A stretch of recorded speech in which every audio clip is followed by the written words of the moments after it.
Oke bro, kita lanjut dengan pertanyaan. Aku ingin berhenti merokok, apa pendapatmu tentang itu? Mengapa? Pertama-tama, mengapa dirimu ingin berhenti merokok? Apa yang salah dengan merokok?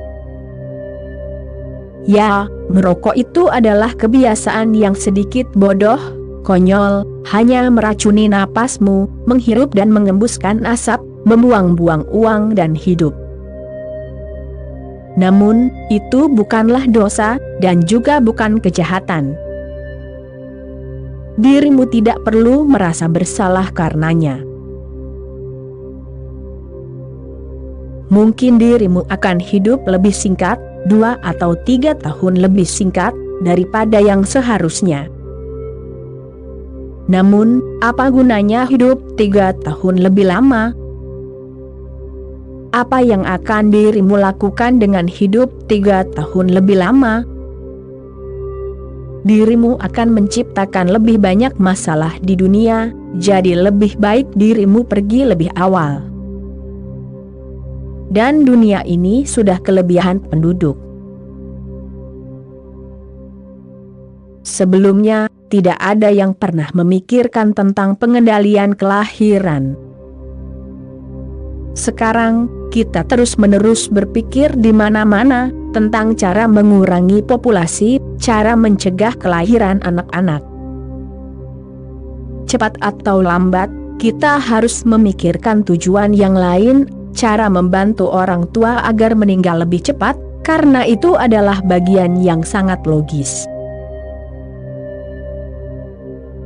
Jika kita mencegah kelahiran anak-anak hanya untuk membuat populasi dunia sedikit berkurang, populasi dunia sudah terlalu padat, cepat atau lambat kita harus memikirkan cara dan sarana untuk membantu orang tua agar meninggal lebih cepat. Kita harus menjadikannya sebagai hak asasi. Jika seseorang memutuskan untuk meninggal, itu seharusnya bukan kejahatan. Bahkan, ia harus didukung, dihormati, karena ia menciptakan ruang bagi orang-orang baru untuk datang. Ia membantu dunia, ia adalah pelayan kemanusiaan yang hebat. Dirimu berkata, aku ingin berhenti merokok. Mengapa? Karena dirimu telah membaca bahwa merokok buruk bagi kesehatan. Namun, apa yang akan dirimu lakukan dengan kesehatanmu? Ada kisah indah tentang Yesus yang tidak diceritakan dalam Injil Kristen. Perasaanku selama ini adalah bahwa kisah itu telah dihapus di suatu tempat selama berabad-abad, karena merupakan kisah yang berbahaya. Namun, kaum Sufi telah menyimpannya secara utuh, mencatatnya. Ada beberapa kisah tentang Yesus yang dijaga oleh kaum Sufi, dan mereka harus berterima kasih atas kisah itu, karena kisah-kisah itu merupakan kisah yang paling indah dari semua kisah yang terkandung dalam Injil. Kisah ini sangat indah. Yesus datang ke sebuah desa. Ia melihat seorang pria tergeletak di selokan, berteriak, berbicara tidak jelas, dan membuat keributan. Sulit untuk memahami apa yang ingin ia katakan, ia benar-benar mabuk. Yesus mendekat hanya untuk memahami apa yang ingin ia katakan, untuk melihat apakah ia membutuhkan bantuan. Ketika ia mendekat, ia mengenali wajah itu. Ia mengguncang pria itu. Pria itu membuka matanya, dan Yesus berkata, "Tidakkah kau mengenaliku?" "Aku mengenalimu." Pria itu berkata, "Aku juga mengenalimu, tetapi tolong tinggalkan aku sendiri." Yesus berkata, "Sejauh yang aku ingat, kau sakit, sangat sakit, hampir mati, dan aku menyembuhkanmu. Aku telah melakukan mukjizat, dan aku tidak melihat rasa terima kasih di matamu." Orang itu berkata, "Bersyukur. Aku akan mati, dan itu akan menjadi istirahat dari kehidupan yang buruk ini. Kau telah membuatku sehat kembali, dan sekarang aku menderita lagi. Siapa yang bertanggung jawab? Mengapa kau telah membuatku sehat kembali? Siapa yang memberimu hak?" Yesus terkejut, dia tidak pernah memikirkannya. Yesus berkata, "Tetapi kau sehat, kau bisa menggunakan kesehatanmu." Dan orang itu berkata, "Itulah yang sedang aku lakukan." Ketika seseorang sehat, dia minum, makan, menikmati hal-hal dalam hidup. Apalagi yang bisa aku lakukan dengan kesehatanku? Ini benar-benar pertanyaan yang sangat relevan. Apa yang akan dirimu lakukan dengan kesehatanmu? Makan, minum, bergembiralah. Dan orang itu tampaknya hampir marah kepada Yesus. Yesus berjalan pergi dengan sangat bingung, dan ia melihat seorang laki-laki lain yang mengejar seorang pelacur. Ia menghentikan laki-laki itu dan berkata, "Anak muda, aku mengenalmu dengan sangat baik. Kamu buta dan aku memberimu mata." Dan pemuda itu berkata, "Apalagi yang harus aku lakukan dengan mataku?" Mata dimaksudkan untuk melihat dan mencari kecantikan. Dan perempuan itu, "Tidakkah kau melihat betapa cantiknya dia? Tinggalkan aku sendiri. Aku tidak punya waktu lagi untukmu." Yesus sangat sedih, karena ia berpikir bahwa ia telah menolong orang-orang ini. Ia keluar dari desa, dan seorang laki-laki sedang bersiap untuk bunuh diri. Ia bertanya kepada laki-laki itu, "Hidup itu sangat berharga. Mengapa kau ingin bunuh diri?" Laki-laki itu menatap Yesus dan berkata, "Tidakkah kau mengenaliku? Aku telah mati dan kau adalah orang yang mengganggu kematianku, dan kau telah menghidupkanku kembali dari kematianku.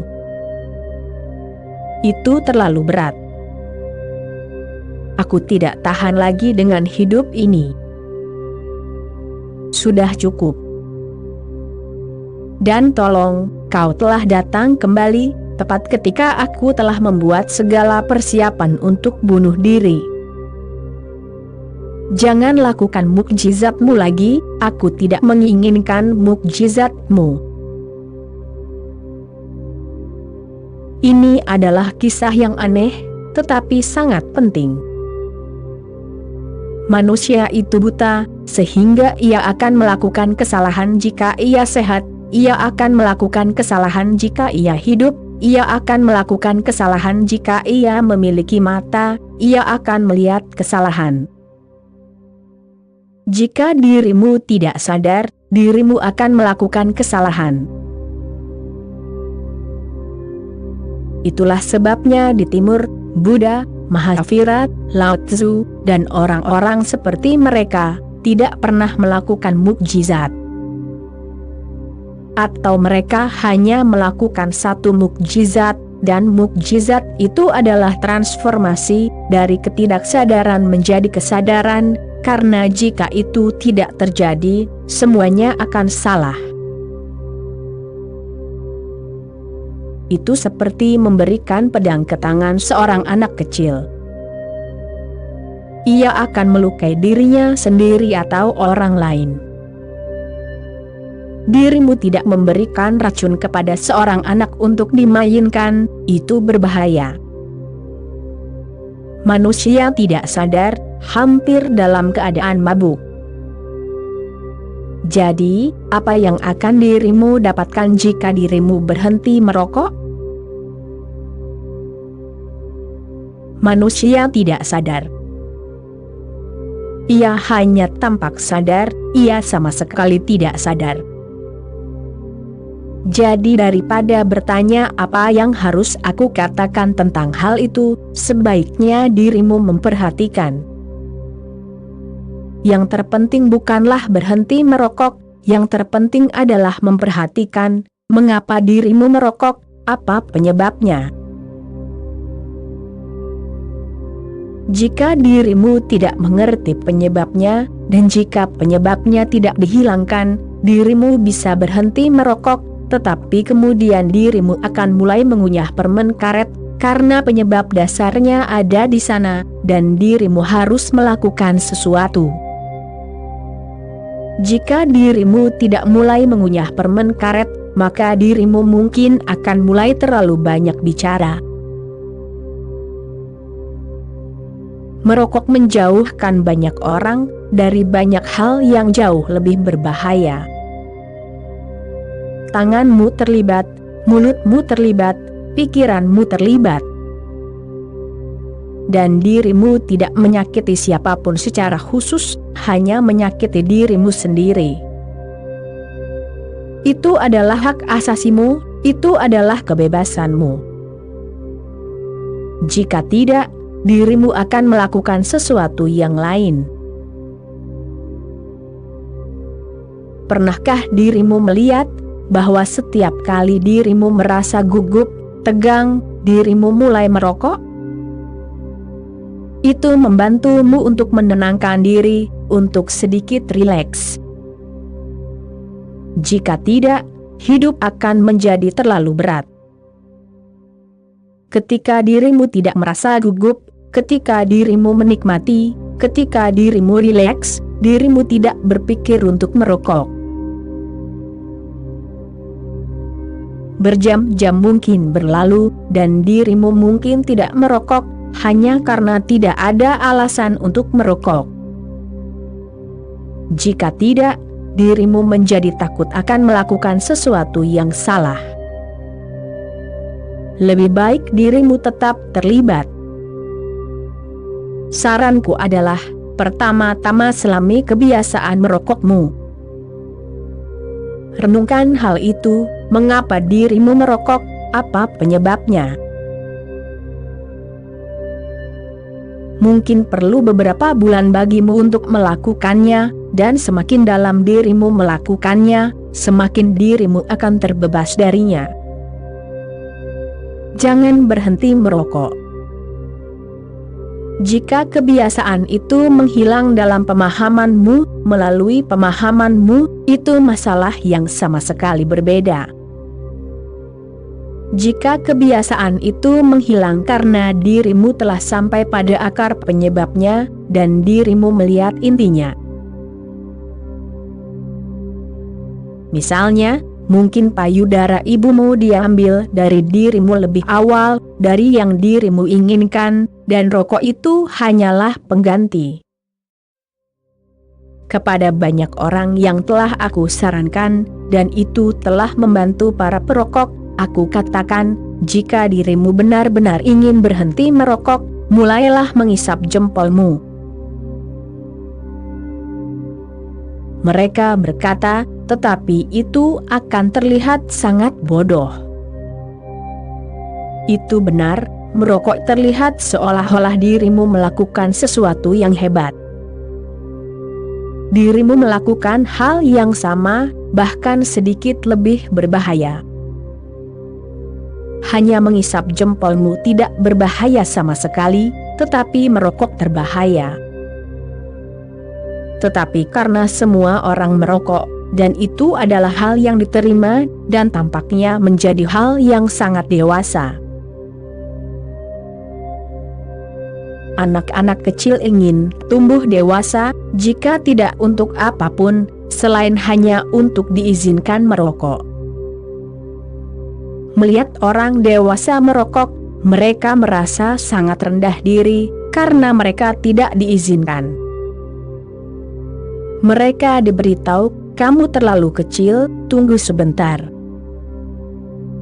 Ini adalah sesuatu yang hanya bisa dilakukan oleh orang dewasa. Itu melambangkan orang yang sudah dewasa.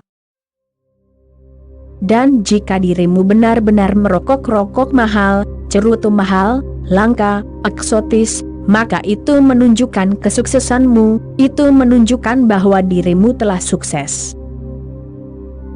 Itu memberimu martabat. Selidiki lebih dalam. Mungkin payudara ibumu diambil terlalu dini. Kalau begitu saranku, pada malam sebelum tidur, ambillah botol dengan dot karet yang terpasang padanya, dan hisaplah.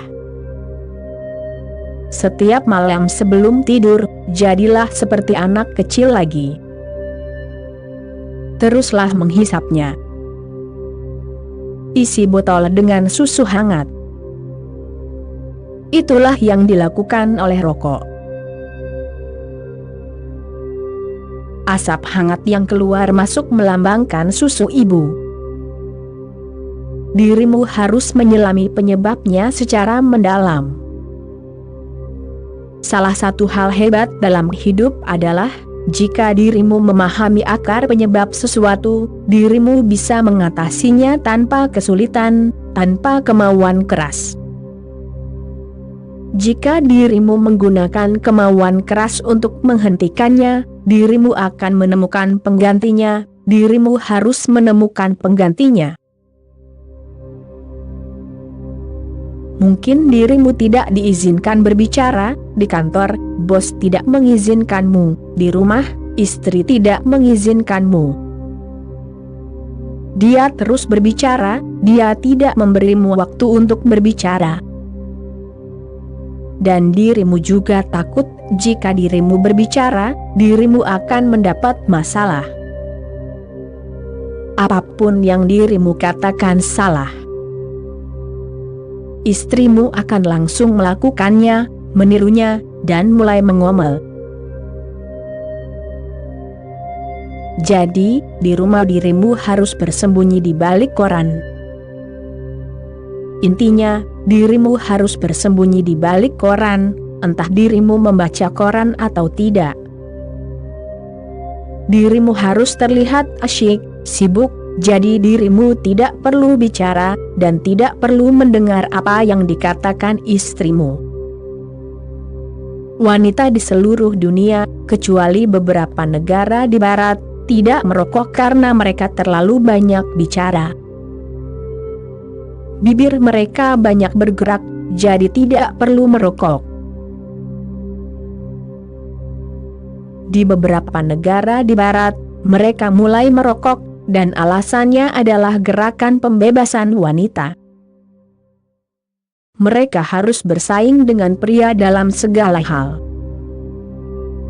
Tidak masalah apakah itu masuk akal atau tidak. Aku sangat khawatir mereka akan mulai kencing sambil berdiri kapan saja, karena mereka setara dengan pria. Betapapun bodohnya mereka akan melakukannya. Cari tahu penyebabnya, dan jika dirimu bisa menemukan penyebabnya, itu akan hilang dengan sendirinya.